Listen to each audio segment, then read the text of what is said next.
Assalamualaikum warahmatullahi wabarakatuh. Eh, Baiklah, perkenalkan nama saya Nur Muhammad Kodi dari kelas Psikologi Islam 2 dengan NIM 20410300538. Di sini saya akan menjelaskan tentang perkembangan anak pada masa awal anak-anak. Baiklah, yang pertama yaitu istilah dan tugas perkembangan. Masa anak-anak awal dikatakan sebagai problem age karena orang tua sering dihadapkan pada masalah-masalah seperti halnya anak tidak menurut, keras kepala, negativisme, dan lain sebagainya. Para ahli psikologi menyebut masa ini sebagai usia kelompok, usia menjelajah atau eksplorasi, usia meniru, dan usia kreatif. Yang pertama yaitu usia kelompok. Yaitu masa di mana anak-anak mempelajari dasar-dasar perilaku sosial sebagai persiapan bagi kehidupan sosial yang lebih tinggi yang diperlukan untuk penyesuaian diri saat mereka masuk kelas 1. Yang selanjutnya yaitu usia menjelajah atau eksplorasi, yang menunjukkan bahwa anak-anak ingin mengetahui keadaan lingkungannya, baik itu lingkungan hidup dan benda mati, mekanismenya, perasaannya, dan bagaimana ia dapat menjadi bagian dari lingkungannya. Usia bertanya, yaitu anak banyak bertanya sebagai salah satu cara menjelajah lingkungan. Yang selanjutnya yaitu usia meniru, merupakan ciri yang sangat menonjol pada masa ini, yaitu anak meniru pembicaraan dan tindakan orang lain. Yang terakhir yaitu usia kreatif, di mana pada masa ini anak lebih menunjukkan kreativitas dalam bermain dibandingkan dengan pada masa anak-anak perkembangan lainnya. Adapun tugas perkembangan pada masa anak-anak awal menurut Harlock, yaitu yang pertama, belajar mengerti tentang perilaku seks yang benar. 2. Belajar membedakan benar dan salah dalam hubungannya dengan orang-orang di luar rumah, terutama di lingkungan tetangga, sekolah, dan teman bermain. 3. Belajar mengembangkan hati nurani. 4. Belajar memberi dan menerima kasih sayang. Yang selanjutnya pada perkembangan anak pada masa anak awal yaitu ciri-ciri perkembangan pada masa awal anak-anak. Anak dilahirkan di dunia dalam kondisi serba kurang lengkap, sebab semua naluri, fungsi jasmaniah serta rohaniahnya belum berkembang dengan sempurna. Oleh karena itu, anak manusia mempunyai kemungkinan panjang untuk bebas berkembang. Yang dimaksud dengan kebebasan berkembang di sini yaitu untuk bisa mempertahankan hidupnya dan untuk bisa menyesuaikan diri dalam lingkungannya. Bahkan seorang anak bisa meningkat pada taraf perkembangan tertinggi pada usia kedewasaannya. Hingga di kemudian hari ia mampu mengendalikan alam sekitar dan juga bumi. Adapun ciri-ciri pada masa anak awal ialah yang pertama yaitu usia yang mengandung masalah atau usia sulit. Yang selanjutnya yaitu usia mainan atau usia bermain.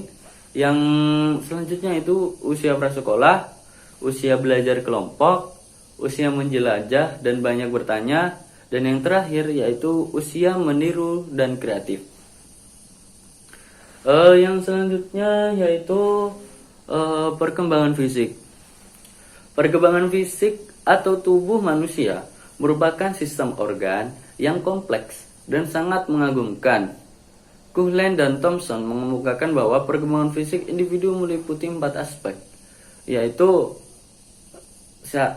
Sistem saraf yang sangat mempengaruhi perkembangan kecerdasan dan emosi.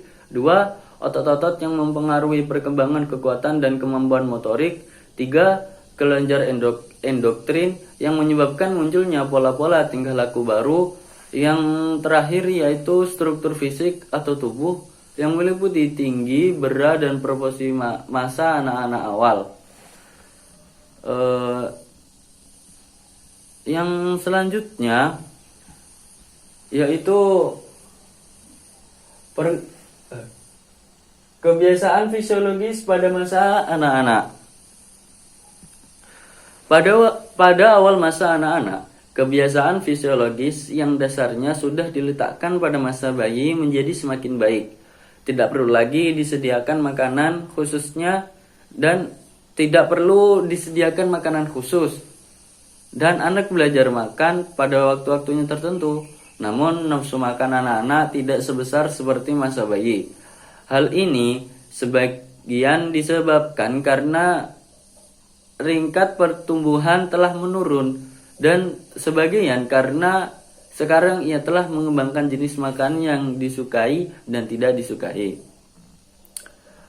Yang selanjutnya yaitu sosialisasi pada awal masa anak-anak. Di mana masa anak-anak awal, perkembangan sosialisasi anak-anak kecil ditandai oleh sejumlah perubahan.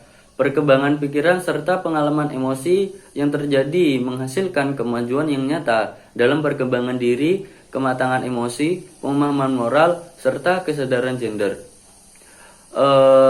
Menurut Harlock, ada 3 proses dalam perkembangan sosial. Yang pertama yaitu berperilaku dapat diterima oleh sosial. Setiap kelompok sosial mempunyai standar para anggotanya tentang perilaku yang dapat diterima. Untuk dapat bersosialisasi, seseorang tidak hanya harus mengetahui perilaku yang dapat diterima, tetapi mereka juga harus menyesuaikan perilakunya sehingga ia bisa diterima sebagian dari masyarakat atau lingkungan sosial tersebut. Yang selanjutnya yaitu memainkan peran di lingkungan sosial. Setiap pola kelompok sosial mempunyai kebiasaan yang telah ditentukan dengan seksama oleh para anggotanya dan dituntut untuk dapat mengikutinya dengan baik. Yang selanjutnya atau yang terakhir yaitu memiliki sikap yang positif terhadap kelompok sosialnya.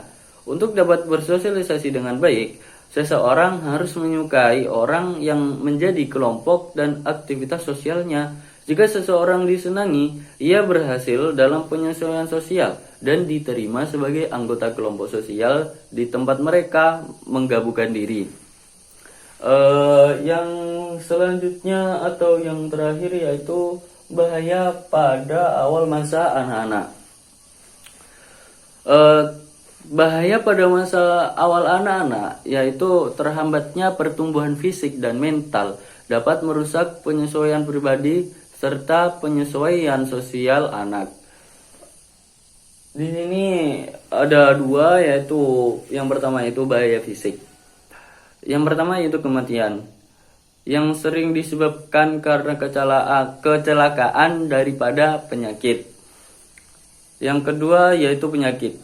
Secara psikologis, penyakit mampu merusak karena tertinggal dalam mempelajari keterampilan dan anak disalahkan karena menimbulkan kerepotan dan menambah pengeluaran. Yang selanjutnya yaitu kecelakaan. Meskipun tidak meninggalkan cacat fisik, kecelakaan membuat anak merasa takut yang menghantui penyesuaian hidupnya.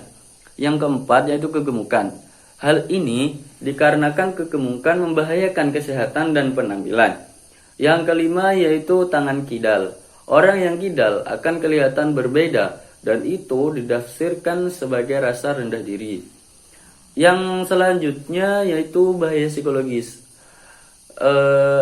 Bahaya psikologis itu ada beberapa. Yang pertama yaitu dalam berbicara. Bicara merupakan sarana komunikasi dan karena komunikasi itu penting bagi kehidupan sosial, maka anak-anak yang tidak dapat berkomunikasi dengan orang lain akan mengalami hambatan sosial dan akhirnya dalam dirinya timbul perasaan tidak mampu dan rendah diri. Yang selanjutnya yaitu bahaya emosional. Bahaya emosional pada masa anak-anak awal yang besar kelihatan pada dominasi emosi yang kurang baik, terutama amarah. Yang selanjutnya yaitu bahaya sosial. Ada sejumlah bahaya terhadap perkembangan penyesuaian sosial yang baik pada masa anak-anak awal, misalnya kurang mempunyai kesempatan untuk belajar berperilaku sesuai harapan teman. Yang selanjutnya yaitu bahaya bermain, bahaya dalam perkembangan konsep. Anak yang kurang mempunyai teman bermain terpaksa bermain sendiri. Yang selanjutnya yaitu bahaya dalam hubungan keluarga. Kemerosotan dalam setiap hubungan manusiawi berbahaya bagi penyesuaian pribadi dan sosial yang baik, terutama hubungan anak dan orang tua. Yang selanjutnya atau yang terakhir yaitu bahaya kepribadian. Perkembangan konsep diri yang kurang baik yang dapat disebabkan perlakuan anggota keluarga dan teman sebagai adanya harapan yang tidak realistis, sehingga anak merasa gagal karena tidak dapat mencapai tujuan. Baiklah, mungkin cukup sekian dari saya, kurang lebihnya mohon maaf. Wassalamualaikum warahmatullahi wabarakatuh.